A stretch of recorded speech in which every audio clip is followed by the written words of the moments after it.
Hujambo mtazamaji wangu na karibu tena katika somo letu la siku ya leo. Na sasa tuko katika somo la 22 na tuko katika sura ya 20 ya kitabu cha Mwanzo. Na kama ninavyosema kila siku, hii ni series au msururu wa mafundisho ya Biblia kutoka katika kitabu cha Mwanzo, yani Genesis, na hata kufikia kitabu cha mwisho wa Biblia ambacho ni Revelation au Ufunuo. Na leo tuko katika sura 20 na kichwa chetu cha siku ya leo kinasema Abrahamu na Abimeleki, Mungu hulinda ahadi yake. Na maandiko yetu makuu yanatoka katika kitabu cha Mwanzo sura 20 mstari wa 2 na vile vile Mwanzo sura ya 20 kifungu cha 6. Na tunapoangalia kifungu hiki cha pili kwa sura 20, Abraham akasema juu ya Sara mkewe, yeye ni ubu langu. Abimeleki mfalme wa Gerari akapeleka watu akamtoa Sara. Na tunapoangalia kifungu cha 6, tunaona ya kwamba Biblia inasema, nami pia nalijua ya kuwa katika ukamilifu wa moyo wako umefanya jambo hili. Nami pia nalijua ya kuwa katika ukamilifu wa moyo wako umefanya jambo hili.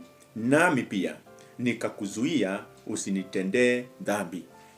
Na malengo yetu ni matano, na kwa hivyo baada ya kujifunza fundisho hili, haya ndio tutakayokuwa tumeyafahamu. Kwanza, tutakuwa tumeelewa kosa ambalo Abrahamu alirudia kufanya, kujifunza jinsi Mungu anavyolinda ahadi yake, kutambua kwamba hata watu wa imani wanaweza kuwa na udhaifu, kuelewa umuhimu wa kusema ukweli, kumuona Mungu kama mlinzi wa mpango wake wa wokovu.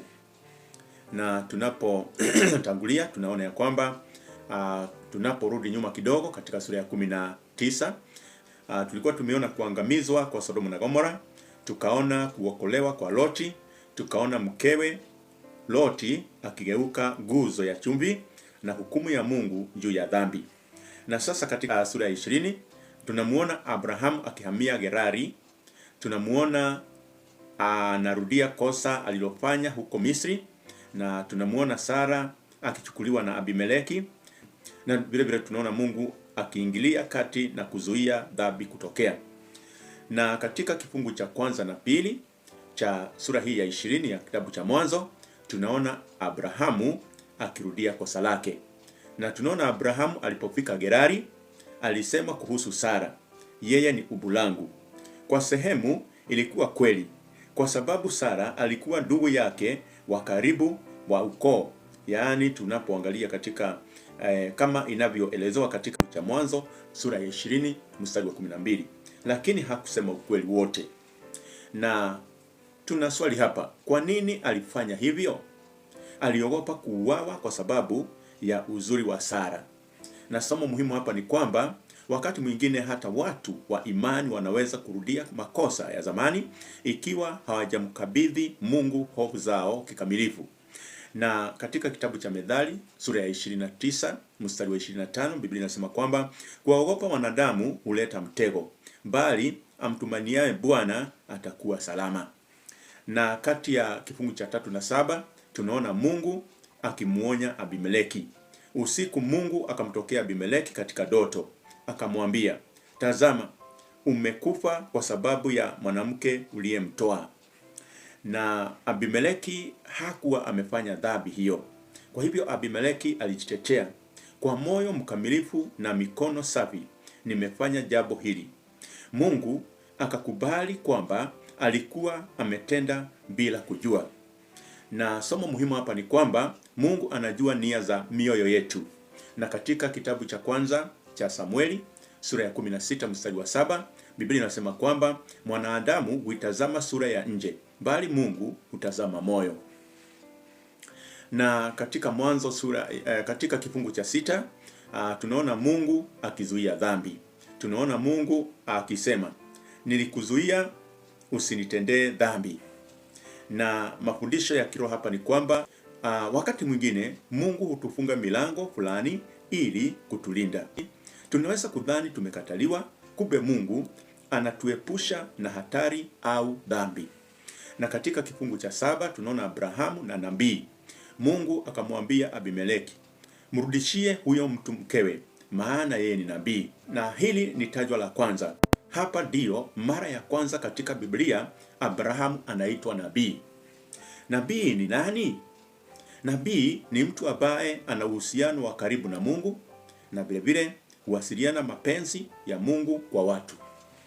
Na kati ya kifungu cha 8 na 13 tunaona Abimeleki akimkemea Abrahamu. Abimeleki alimuita Abrahamu akamwambia, umetutendea nini?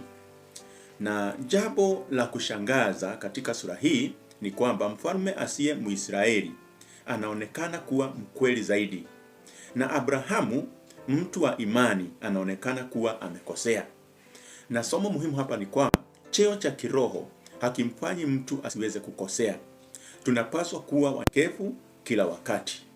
Katika waraka wa kwanza wa Korintho sura ya 10 mstari wa 12 tunaona kwamba yeye adhanie kuwa amesimama na aangalie asianguke. Katika kifungu cha 14 na 16 tunaona Sara akirudishwa, na Abimeleki alimrudisha Sara, akatoa kondoo, akatoa ng'ombe na akatoa watumishi na akamlipa fidia kubwa. Somo muhimu hapa ni kwamba Mungu alilinda usafi wa Sara. Kwa nini? Kwa sababu Isaka alikuwa karibu kuzaliwa. Mungu hakuruhusu mpango wake kuharibika. Kati ya kifungu cha 17 na 18 tunaona Abrahamu akiomba. Abrahamu alimuombea Abimeleki, Mungu akamponya. Na somo la kiroho hapa ni kwamba ingawa Abrahamu alikuwa amekosea, Mungu bado alimtumia kama chombo cha baraka. Na hii inaonyesha neema ya Mungu. Katika waraka wa Yakobo sura ya 5 mstari wa 16, Biblia inasema kwamba kuomba kwake mwenye haki kwafaa sana, akiomba kwa bidii.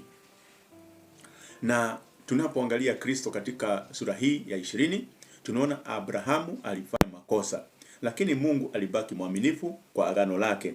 Hii inatukumbusha kwamba wokovu wetu hautegemei ukamilifu wetu, bali uaminifu wa Mungu. Katika waraka wa pili wa Timotheo sura ya 2 mstari wa 13, Biblia inasema kwamba kama sisi hatuna uaminifu, yeye hubaki mwaminifu.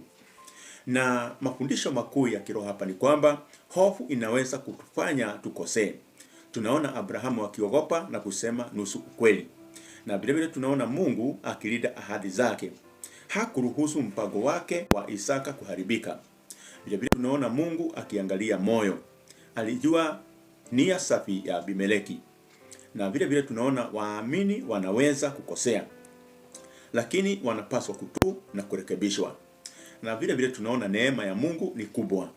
Tunaona Mungu akiendelea kumtumia Abrahamu licha ya udhaifu wake. Na tuna maswali matano hapa ambayo tunaweza kuyajibu katika wakati wetu wa ziada. Na swali la kwanza linasema, kwa nini Abrahamu alisema Sara ni dada yake? Kwa nini Abrahamu alisema Sara ni dada yake?